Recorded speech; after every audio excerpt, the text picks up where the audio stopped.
Hello everybody, welcome back to my channel. Today I wanted to talk about a chess book that was sent to me by Elk and Ruby Publishing, and it's called Checkmate, The Love Story of Mikhail Tal and Sally Landau by Sally Landau, who was the first wife of the famous Latvian chess genius Mikhail Tal.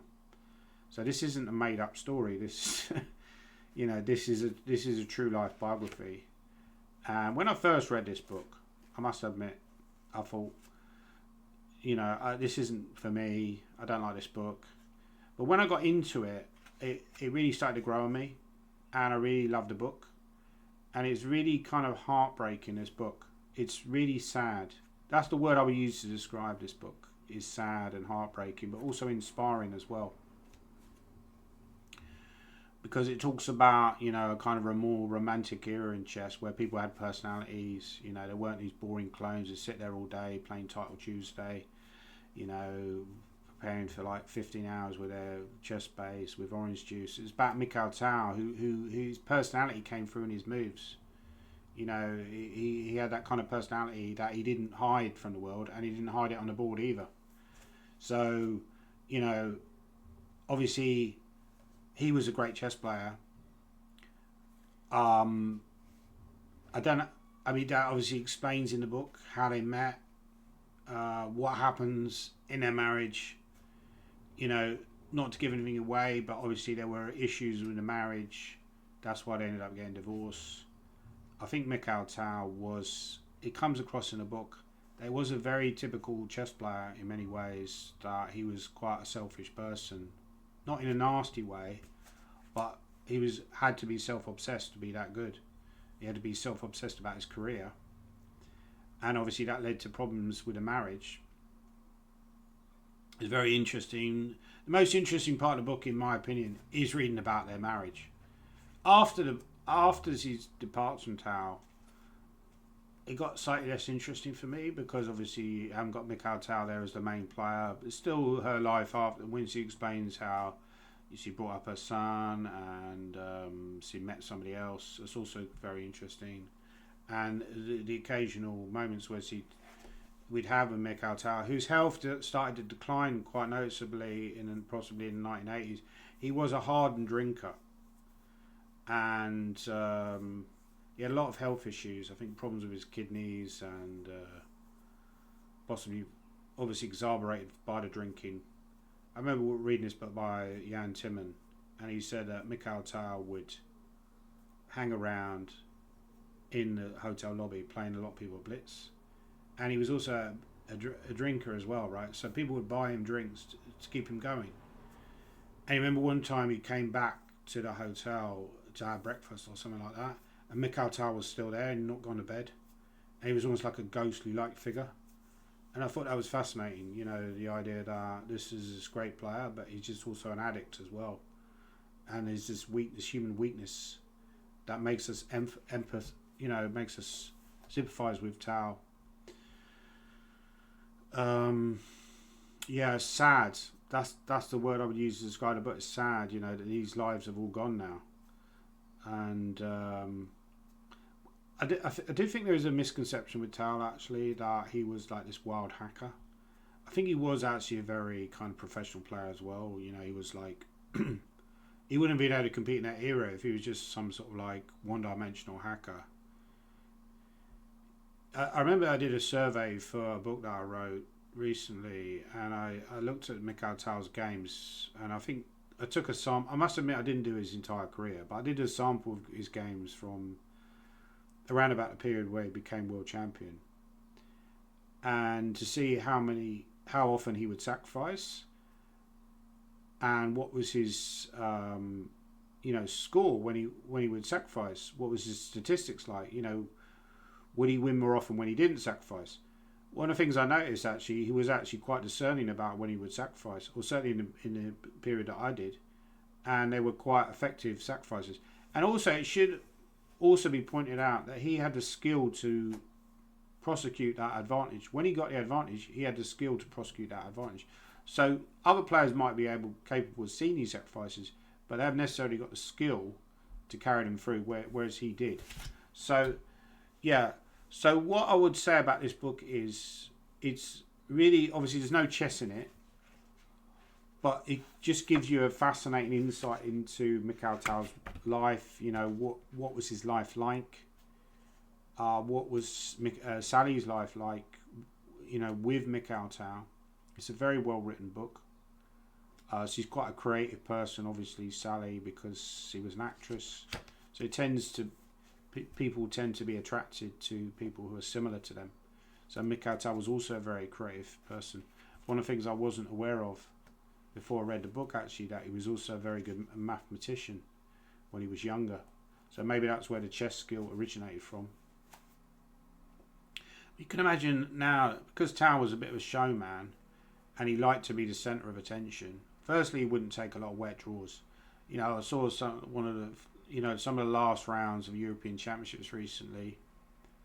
There are a lot of people taking wet draws, right, because they wanted to confirm the place in the World Cup. You know, Tal wasn't like that. Certainly not in his peak. You know, he was a fighter on the chessboard. He was a very creative spirit, and that really influenced a lot of players. Actually, people who came even much later. Certainly, the same generation as him, he would have influenced, and even players who came much later, like Garry Kasparov and Alexei Shirov, Shabalov, people like that, were obviously greatly influenced, particularly Shirov and Shabalov, because they were also from Riga. So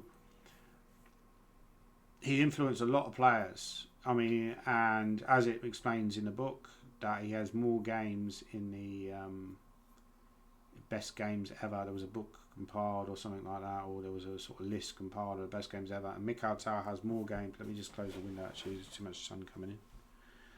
I need to get I'm too lazy to set up the studio lights. That's the problem. I do have lights in here, but you can imagine, actually, if Mikhail Tal was around now, he would definitely be a streamer, right? He'd be streaming, you know, Title Tuesday and stuff like that, and he would be coming up with these amazing sacrifices, and everyone would be like astounded. You know, who's this genius?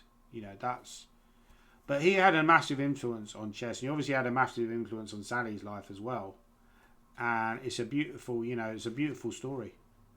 And you also, like to say, you get an insight into Mikhail Tal's life. You get an insight into what Soviet Russia was like in that period, which, to me, I think there's no more fascinating period in. I'm fascinated by Russian history. I'm always reading up about the Romanovs and you know, Lenin and Stalin and people like that, and Mikhail Tal. The interesting thing about Mikhail Tal is he never left the Soviet Union. Even though other players like Korchnoi, who were also kind of more creative, kind of free spirits, they left the Soviet Union, but Mikhail Tal was always loyal to the Soviet Union. You know, maybe that was exploited by people like Karpov to some extent, because they used him as a sort of second. You know, it mentions Karpov in the book as well. So anyway, so that's my review of the book, Checkmate by Sally Landau. I'm not going to give it a score because I don't believe in a scoring system. I just think it's a very good book. I recommend that people buy this book. What's the price of this book? I was sent this, very kind, by the publisher, Ilya Rubin. Oh, that's why it's called Elk and Ruby, isn't it? Because Ilya Rubin, of course, Rubin.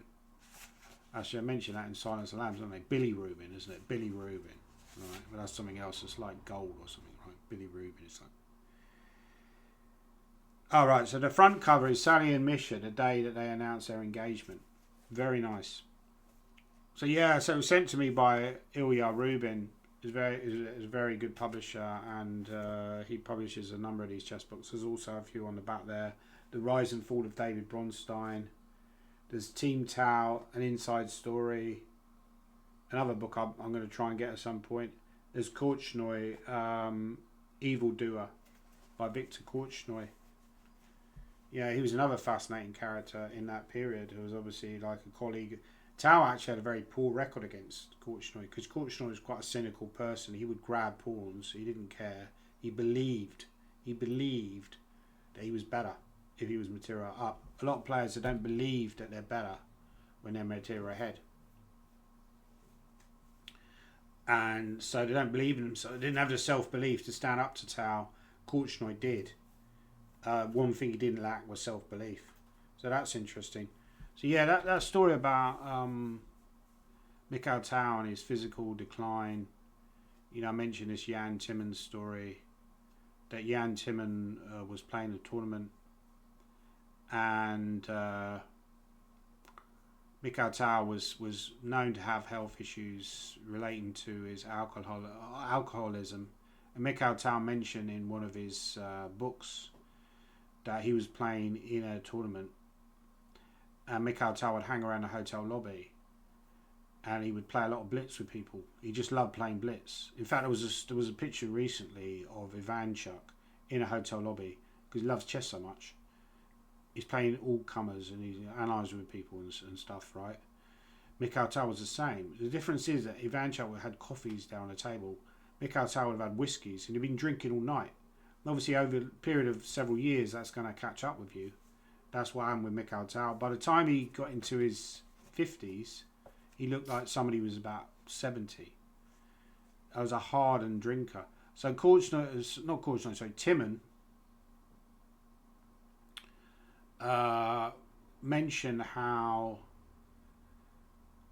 yeah, he came back to the hotel to have breakfast or something like that, and Mikhail Tao was still there, hanging around the lobby. He hadn't gone to bed, and he'd just been up drinking all night. It was like a ghostly-like figure. So that's kind of sad in a way. By the way, Jan Timman never got over 2,700, even though he was still a very active player, very sort of like elite player, even after Tao had passed away. I believe in 1990, Mikhail Tao passed away. Jan Timman was still a very active player, as was Viktor Korchnoi, but they never got over 2,700 published. Mikhail Tao was one of the first people to get over 2,700 published.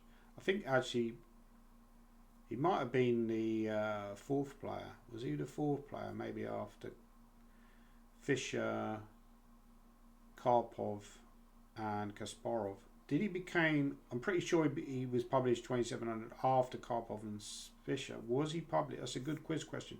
Was he published 27 after Kasparov or before Kasparov was 2,700? I think it might have been before, actually. It would have been around about late 1970s, possibly, that Mikhail Tao got over 2,700. In a long period where he started drawing a lot. Obviously, when you get older, you lose that ambition, you lose that fire. But yeah, I mean, this is a great book, you know, so I would recommend this book. I do think there's this misconception about Tao, that he was an all-out hacker. I think actually he was just a very good all-round player, and obviously, but people do remember him for all those amazing like sacrifices and so on. And now it's getting too dark in it. This is why you need a lighting sub. You're basically, you know. Anyway, yeah, actually, looking at the back there, David Bronstein was another famous chess player. He's the only one out of that era I've ever met. I've met David Bronstein, lovely fellow, in Charlton Chess Club, and we played, and he beat me 5-1. And that would have been about mid 1990s, when I was about 17, 18 maybe, and he would have been like early 60s maybe. Yeah, Mikhail Tao would have probably, Bronstein would have probably been born 1920s, right? So maybe even mid 60s by then. Not sure, late 60s. He was pretty old by the time I played him. They had a hard life, these guys. They had a hard life, you know. Viktor Korchnoi was probably one of the longest lived, and he had a very hard life.